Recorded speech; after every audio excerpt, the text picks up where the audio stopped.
کہ اللہ تعالیٰ کے نبی نے فرمایا، احادیث میں موجود ہے کہ انہوں نے فرمایا تم میں سے بہترین وہ ہے جو مرد اپنی بیوی کے لیے اور بیوی اپنے مرد کے لیے اچھی ہو۔ تمام عبادتوں سے بڑھ کر عبادت ہے۔ ارے واہ، یہ جوڑے آسمانوں پہ بنتے ہیں، یہ سچی ہے کیا؟ پہلے مل چکے ہوتے ہیں آسمانوں میں، پھر یہاں پہ زمین میں ملاقات ہوتی ہے؟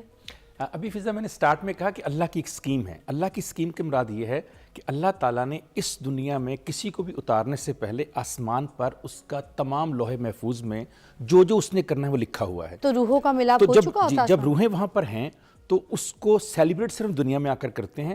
رشتہ آلریڈی وہاں طے ہو چکا ہوتا ہے۔ جیسے میں نے کہا کہ رشتہ تو خود اللہ نے طے کیا نا آدم و حوا کا، تو ویسے تو تمام کائنات اللہ تعالیٰ کے حکم پہ چلتی ہے، لیکن یہ رشتہ اللہ کو اتنا پسند ہے کہ اللہ باقاعدہ خود آسمانوں پہ روحوں کا ملاپ کرواتے ہیں، اور پھر اس دنیا میں آ کر ہم اس روحوں کے ملاپ کو صرف سیلیبریٹ کرتے ہیں، لیگلائز کرتے ہیں، صرف نکاح پڑھتے ہیں اس کا۔ آلریڈی روحیں مل چکی ہوتی ہیں۔ اب سوال یہ پیدا ہوتا ہے اگر روحیں آسمان پہ ملتی ہیں، اللہ ملاپ کراتے ہیں، پھر دنیا میں پرابلم کیوں پیدا ہوتی ہے؟ اصل میں یہ پرابلم آتی ہے میرے اور میری بیوی کے انتشار کی وجہ سے۔ دیکھیے یہ کسی خاص مرد یا عورت کے ساتھ محدود نہیں ہے کہ جو اختلاف ہے وہ انسانی فطرت کا حصہ ہے، کیونکہ انسان کو جب بنایا گیا تو فرشتوں سے بہت الگ کر کے بنایا گیا نا۔ فرشتوں کے سامنے تو کوئی دوسرا انتشار، دوسرا راستہ ہی نہیں ہے، مگر انسان کے سامنے اچھائی اور برائی دونوں راستے رکھے گئے۔ سب سے بڑی جو نیکی اللہ تعالیٰ کے نبی نے فرمایا، احادیث میں موجود ہے کہ انہوں نے فرمایا تم میں سے بہترین وہ ہے جو مرد اپنی بیوی کے لیے اور بیوی اپنے مرد کے لیے اچھی ہو۔ تمام عبادتوں سے بڑھ کر عبادت ہے۔ ارے واہ، یہ خود ایک دیکھیے شادی کا انسٹیٹیوشن ایک عبادت ہے۔ اس عبادت کو ہم خراب کر دیتے ہیں۔ تیسری چیز تو قرآن میں اللہ نے فرمائی کہ میں نے کیوں اس کو پیدا کیا، اللہ نے کہا رحمت کے لیے۔ رحمت سے مراد یہ ہے کہ میں اپنی بیوی کے لیے اور بیوی میرے لیے رحمت ہو، یعنی میں دنیا جہان سے تھک کے چور ہو کے پریشان ہو کے دکھی ہو کے انگزائٹی ڈپریشن پریشان جیب خالی میں گھر جاؤں تو مجھے وہ دامن ملے جو رحمت کی امید جس سے مجھے ملے۔ مجھے تو لگتا ہے اس ٹاپک پہ روز بھی بات کریں تو کم ہے، کیونکہ جس طرح سے گھر میں مسائل ہے، جس طرح سے گھروں میں جھگڑے آگ و گولا ہے، رشتے خراب ہو رہے ہیں، اس میں مجھے لگتا ہے اگر کوئی ایسے لوگ جو بہت سمجھدار ہیں، جن کی بات کو آپ سمجھتے ہیں یا جن کو سمجھانا آتا ہے، تو ان کی طرف سے بڑی رہنمائی ہوتی ہے۔ اور ایسی باتیں کرنے سے بھی نا، کیونکہ جو سوشل میڈیا ہے جس طرح کی آپ نے دیکھا ہوگا چھوٹی چھوٹی بات کو بھی نہ لے کے تو بہت زیادہ بندے کو ایسی آگ بکالا کر دیتا ہے، تو ہم اگر ایسے شوز کریں، ایسے کانٹینٹ پہ بات کریں تو بہت سے لوگوں کے گھر بچ سکتے ہیں، بہت سے لوگوں کو دماغ پلٹ سکتے ہیں، لوگوں کے ذہن چینج ہو سکتے ہیں۔ اس لیے آج ہم نے بلایا پروفیسر ڈاکٹر کاشف فراز صاحب کو، جو کہ سائیکالوجسٹ ہیں، کسی تعارف کے محتاج نہیں ہے، بات میں بڑا وزن ہوتا ہے اور بڑی سوچ کے ساتھ اور بڑی ریسرچ کے ساتھ جو ہے نا اپنے تجربے کے ساتھ وہ بات آپ کو سمجھاتے ہیں اور بات کرتے ہیں۔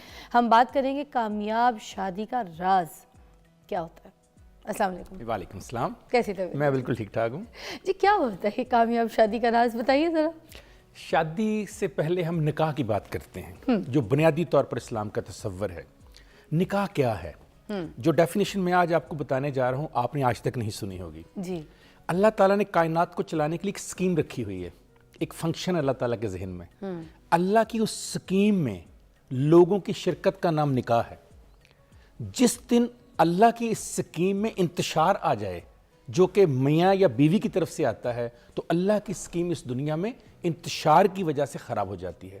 تو کامیاب شادی کا مطلب یہ ہے کہ اللہ کی اس سکیم کو ایکسیپٹ کرنا، اس کو ماننا، اس میں شرکت کرنا اور اس شرکت کے تحت بہترین زندگی گزارنا۔ اس کا نام ہے شادی، اس کا نام ہے نکاح۔ کیا بات ہے۔ اب جو آپ نے سوال کیا کہ یہ کیا چیز ہے، کائنات کا پہلا رشتہ جو خود اللہ تعالیٰ نے قائم کیا وہ میاں بیوی کا رشتہ ہے، وہ آدم اور حوا کا رشتہ ہے۔ اس سے پہلے کائنات میں کوئی اور رشتہ ہی نہیں تھا۔ تو اس کا مطلب یہ ہوا کہ یہ رشتہ اللہ تعالیٰ کو خود سب سے زیادہ پسند ہے، تبھی تو اس نے پہلا رشتہ یہ پیدا کیا۔ یہ پہلی اس کی خوبی۔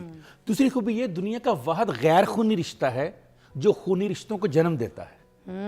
دنیا کا کوئی رشتہ ایسا نہیں جو اس غیر خونی رشتے کے بغیر خونی بن سکے۔ وہ ماں ہے، باپ ہے، پھپھو ہے، خالہ ہے، ماسی ہے، چچا ہے، تایا ہے، دادا ہے، نانی ہے، نانا ہے، کوئی بھی رشتہ ہے، بیٹا ہے، بیٹی ہے، وہ اس غیر خونی رشتے کی مرہون منت ہے۔ نمبر 3، اللہ تعالیٰ نے قرآن مجید میں جگہ جگہ آپ دیکھیں سورہ روم میں آیت نمبر 21 میں، سورہ اعراف میں آیت نمبر 189 میں، سورہ آل عمران میں آیت نمبر 159 میں، سورہ بقرہ میں اللہ تعالیٰ نے 4 5 6 جگہ یہ کہا ہے کہ میں نے تمہاری ہی جنس میں سے، تم میں سے ہی تمہارے لیے عورت کو پیدا کیا۔ اس کا مطلب یہ ہوا کہ جب ہم یہ کہتے ہیں کہ مرد اور عورت گاڑی کے 2 پہیے ہیں تو اس بات پہ مجھے اختلاف ہے۔ مرد اور عورت گاڑی کا ایک ہی پہیا ہے, وہ دونوں ایک سائیڈ پر ہیں کیونکہ ایک ہی جنس سے پیدا کیا گیا ہے. تو اللہ تعالیٰ نے دونوں کو برابر پیدا کیا, اسی لیے تو اللہ نے ان کا رشتہ برابر کا بنایا. تو نکاح یا شادی یا کامیابی دراصل یہ ہے کہ اللہ تعالیٰ کی اس سکیم کے مطابق چلنا جو اس کے ذہن میں تھی بناتے وقت. تو کامیاب شادی یہ ہے کہ جب آپ نے قول و فعل آپ کا آ گیا دوسرے کے ساتھ, پلیج کر دیا آپ نے, اب آپ نے آخری سانس تک اس کو کس طریقے سے لے کر چلنا ہے. کاشف صاحب تھوڑی سی اور گہرائی پہ جا کے بات کریں گے, یہ جو ہم مگر بریک بھی امپورٹنٹ ہے, بڑا زبردست سوال ہے, میں نے آپ نے سننا ہے اور مجھے پتا ہے کیا جواب آئے گا آپ کی طرف سے, مگر بریک کے بعد ہم پوچھیں گے جوڑے جو آسمانوں میں بنتے ہیں نا اس کے بارے میں, کیا حقیقت ہے, کیا سچائی ہے, اور کس طریقے سے جو یہ دو لوگوں کا ملاپ ہوتا ہے اس دنیا میں, یہ کیا ہے کامیاب شادی کا راز, ہم آج اس کے اوپر بات کر رہے ہیں. اور کاشف فراز صاحب ہمیں یہاں پر رہنمائی کر رہے ہیں. مجھے یہ بتائیے گا کہ یہی سنتے آئے جوڑے بنتے ہیں آسمانوں میں, احمد جہازیب کا گانا مجھے یاد آ جاتا ہے کیونکہ اس میں اس ڈرامے میں نے ہی کام کیا تھا, اسی کے اوپر پوری سچویشن کے اوپر جو ہے ہم نے پوری سٹوری نریٹ کی تھی. یہ جوڑے آسمانوں پہ بنتے ہیں, یہ سچی ہے کیا پہلے مل چکے ہوتے ہیں آسمانوں میں پھر یہاں پہ زمین میں ملاقات ہوتی ہے؟ ابھی فضا میں نے سٹارٹ میں کہا کہ اللہ کی ایک سکیم ہے. اللہ کی سکیم کی مراد یہ ہے کہ اللہ تعالیٰ نے اس دنیا میں کسی کو بھی اتارنے سے پہلے آسمان پر اس کا تمام لوح محفوظ میں جو اس نے کرنا ہے وہ لکھا ہوا ہے. تو روحوں کا ملاپ ہو چکا ہوتا ہے جب روحیں وہاں پر ہیں تو اس کو سیلیبریٹ صرف دنیا میں آ کر کرتے ہیں.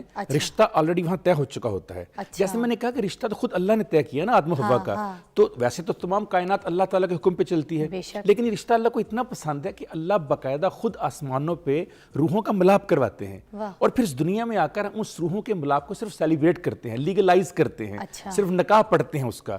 آلریڈی روحیں مل چکی ہوتی ہیں. اب سوال یہ پیدا ہوتا ہے اگر روحیں آسمان پہ ملتی ہیں, اللہ ملاپ کراتے ہیں, پھر دنیا میں پرابلم کیوں پیدا ہوتی ہے؟ اصل میں یہ پرابلم آتی ہے میرے اور میری بیوی کے انتشار کی وجہ سے. دیکھیے یہ کسی خاص مرد یا عورت کے ساتھ محدود نہیں ہے کہ جو اختلاف ہے وہ انسانی فطرت کا حصہ ہے. کیونکہ انسان کو جب بنایا گیا تو فرشتوں سے بہت الگ کر کے بنایا گیا نا. فرشتوں کے سامنے تو کوئی دوسرا انتشار, دوسرا راستہ ہی نہیں ہے, مگر انسان کے سامنے اچھائی اور برائی دونوں راستے رکھے گئے. جب میں اس سکیم کے تحت جو اللہ نے بنائی تھی صحیح نہیں چلتا یا عورت صحیح نہیں چلتی تو اس میں انتشار پیدا ہو جاتا ہے. اور روحوں کا ملاپ کا یہ مطلب نہیں ہے کہ اللہ نے روحوں کا ملاپ کیا تو اس کائنات میں ہمیشہ رہنا ہے. وہ اس وقت رہے گا جب مرد اور عورت اس سکیم کے تحت صحیح انداز میں, مثلا میں آپ کو قرآن کی 3 لفاظ بتاتا ہوں نکاح کرتا کیوں ہیں ہم. اللہ تعالیٰ نے ایک تو ہے نا جو میں اور آپ سوچ کے نکاح کرتے ہیں کہ کیوں کر رہے ہیں دنیا میں, لیکن اللہ نے کیوں اس کو نکاح کو ضروری قرار دیا, اللہ نے شادی کو ضروری کیوں قرار دیا. اللہ تعالیٰ قرآن میں فرماتے ہیں کہ 3 وجوہات ہیں کہ میں تمہارا نکاح کہتا ہوں کرو تم. پہلی کیا ہے؟ سکون کے لیے. اچھا اب دیکھیے نا, اللہ نے روحوں کا ملاپ کروایا آسمانوں پہ سکون کے لیے.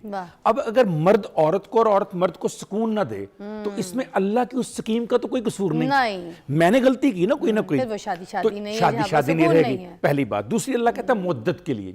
مودت کیا ہے؟ مودت محبت کا اگلا قدم ہے, یعنی ایسی محبت جس کے اندر ادب بھی شامل ہو, تو اسے مودت کہتے ہیں. اگر مرد عورت کا, عورت مرد کی مودت نہیں کرے گی تو اللہ کی اس سکیم کے اندر پھر پرابلم پیدا کر دیا آپ نے. تو اللہ نے تو نہیں کہا کہ مدت نہ دو ایک دوسرے کو. اب دیکھیں ایک عورت 5 وقت کی نماز پڑھتی ہے مگر اس کے باوجود اگر مرد کے ساتھ بدزبانی کرتی ہے اور شادی میں سکون نہیں ہے, پھر یہ کامیاب شادی تو نہیں. ایک مرد جا کے حج عمرے سب کر رہا ہے, زکوٰۃ دے رہا ہے, غریبوں کو کھانا کھلا رہا ہے, سب کچھ کر رہا ہے, گھر آ کے اپنی بیوی کو ایک شٹ اپ, تو پھر یہ اس میں سکون تو کوئی نہیں ہوا. دیکھیے سب سے بڑی جو نیکی اللہ تعالیٰ کے نبی نے فرمایا, احادیث میں موجود ہے کہ انہوں نے فرمایا تمہیں سے بہترین وہ ہے جو مرد اپنی بیوی کے لیے اور بیوی اپنے مرد کے لیے اچھی ہو. تمام عبادتوں سے بڑھ کر عبادت ہے. یہ خود ایک دیکھیے شادی کا انسٹیٹیوشن ایک عبادت ہے. اس عبادت کو ہم خراب کر دیتے ہیں. تیسری چیز تو قرآن میں اللہ نے فرمائی کہ میں نے کیوں اس کو پیدا کیا, اللہ نے کہا رحمت کے لیے. رحمت سے مراد یہ ہے کہ میں اپنی بیوی کے لیے اور بیوی میرے لیے رحمت ہو.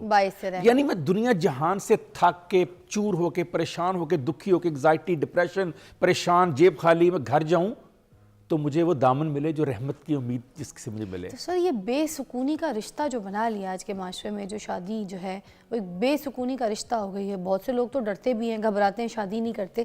وہی بات کرتے ہیں جو یہ کھائے تو پچھتائے لڈو کوئی نہ, جو کھائے تو بھی پچھتائے, نہ کھائے تو بھی